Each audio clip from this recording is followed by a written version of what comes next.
Hey there, bibliophiles and those raising bibliophiles. Without ratings and warning labels, finding which books are appropriate for your children to read is like navigating the wild terrain without a map and a compass. I don't know about you, but I have been burned more than once handing my child a book that I thought was clean and appropriate. I'm a fellow mom, educator, reading specialist, and literary enthusiast trying to find great books for my children and yours to read.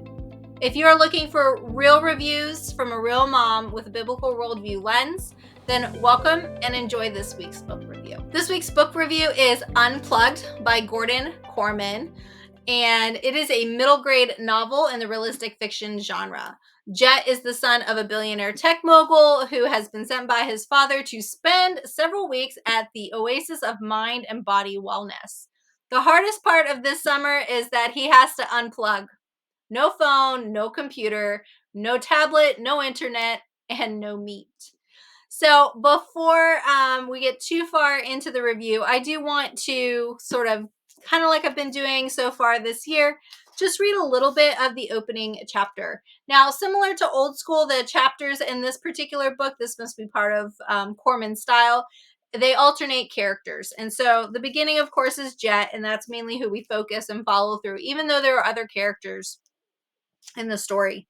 But chapter 1 begins. Matt says I could see the majestic beauty of the American Southeast if I'd bother to glance out the window. So I glance. Clouds. I report, whoop-de-doo. I've got all the majestic beauty I need right here. I've got a private plane cruising at 28,000 feet. I've got 2 flight attendants who bring me snacks and sodas every time they think I look hungry or thirsty. I've got super fast internet, even though I'm flying way above any cell network. My phone connects to a system of satellites thanks to a tiny chip designed by Fuego, the tech company started by my father.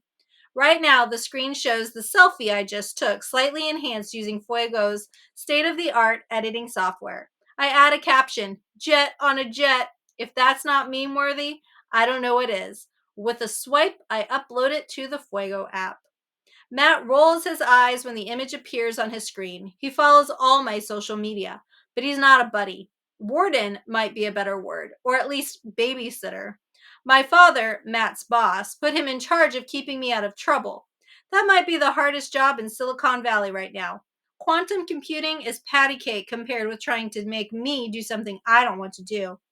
That's kind of a point of pride with me.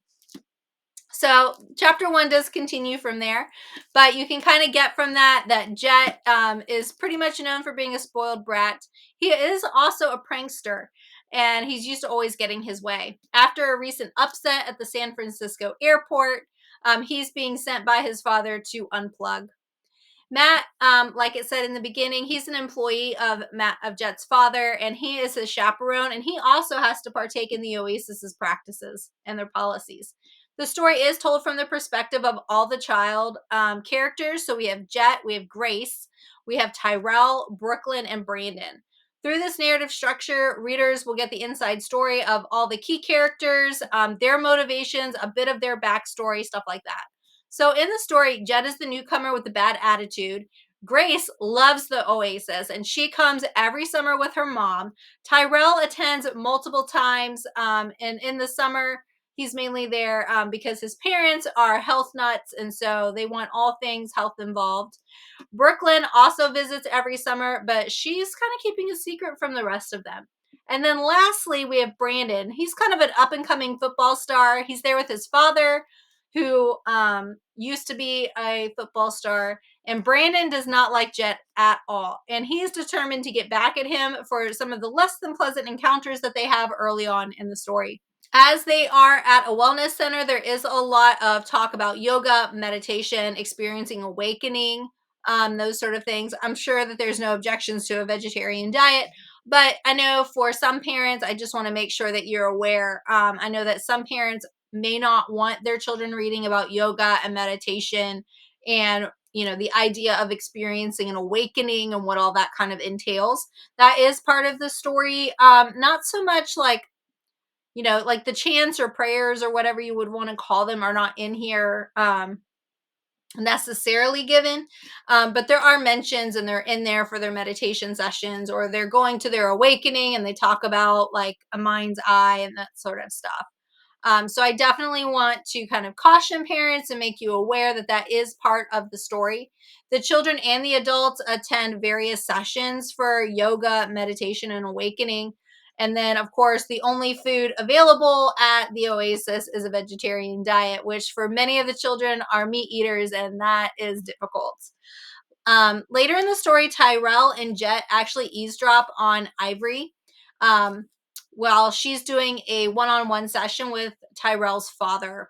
And when that sort of happens, they realize that Ivory cannot be trusted the way that they have thought. And so Jet is trying to solve the mystery and figure out what's really going on with Ivory. Tyrell is in denial of what he may have actually witnessed with his father.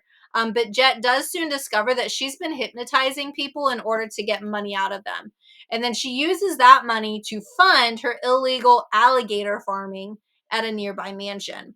So, overall, aside from the things that I mentioned, the yoga, the awakening, the meditation that could be of concern for parents, the story is actually pretty clean and it's entertaining as preteens and teens have to live the summer without their devices.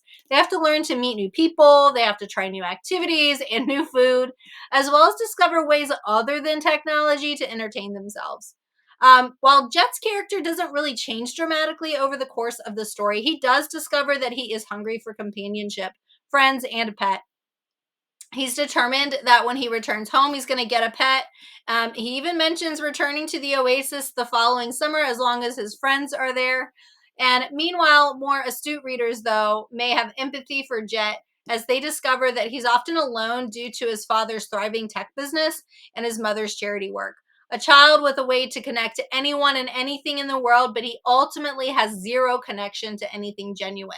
He does refer to his father as Vlad throughout most of the story. And while the father is portrayed as distant, there are nuggets of information that Vlad has taught Jet that is actually that is revealed as the story goes on, and Jet actually relies on that information to help him in various situations. So that's not to say that while his dad is distant, that his dad isn't teaching him something, because we do see elements of that present in the story. I definitely encourage you to go to holdingsteadfastreaders.com and check out my full written review. There really isn't any profanity in this story. There is an instance, well, a few instances. Jet's favorite saying is fertilizer meet fan. Now, most of you parents kind of know what that's a reference to, but he does say that. There is the motto of the Oasis is be whole, WHOLE. And there is a few juvenile responses based on this, like don't be a hole. And so any of that kind of stuff is in my written review. Personally, I really enjoyed the story. I thought it was entertaining, and I could see young readers actually enjoying the storyline and the adventure. The only thing cautionary, like I said, is the yoga, the meditation, the awakening discussions. But I think as parents, as long as you know that that's in there and that you're aware of it, I actually think it provides a great opportunity to discuss these topics with your children and let them know where do you guys align with that, where do you not align, what does scripture have to say. So it does open opportunities for conversation that you may be missing if you choose to kind of keep these topics or these ideas from them.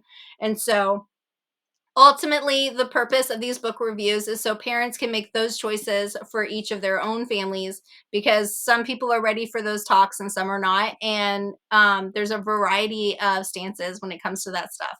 But if you're ready for all that, all of this sounds great, then I definitely would recommend Unplugged by Gordon Korman. I hope that you have enjoyed this week's book review, and I hope you'll join me next week for another book review.